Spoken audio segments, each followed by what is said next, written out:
အားလုံးမင်္ဂလာပါလို့ကျွန်တော်ခုကနောက်ပေးခြင်းအကြောင်းလည်းပါတယ်ဆိုမိတ်ဆွေတို့အနေနဲ့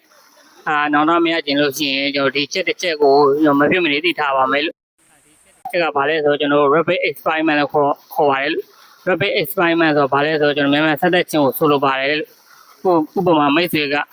YouTube channel လုပ်ချင်လို့ရှိရင် YouTube channel လုပ်ဖို့အကောင်းဆုံးနည်းလမ်းကတော့မိတ်ဆွေ YouTube channel လုပ်ကြည့်ခြင်းပဲဖြစ်ပါတယ်လို့မိတ်ဆွေ Facebook page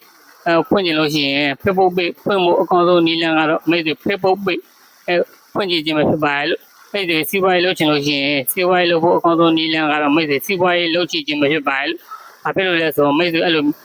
လုပ်ကြည့်လို့ရှိရင်မိတ်ဆွေဖေးဖြစ်အောင်မှာပဲကြာချုံးရင်တော့မှာပဲမိတ်ဆွေအလုပ်ဖြစ်တာနဲ့အလုပ်မဖြစ်တာသိမယ်အလုပ်ဖြစ်တာကိုကျွန်တော်နောက်တစ်ချိန်ပြန်လုပ်လို့ရှိရင်မိတ်ဆွေကဒီမှတ်တဲ့ရှိအောင်ပဲဆိုကျွန်တော်ယုံကြည်ပါတယ်လို့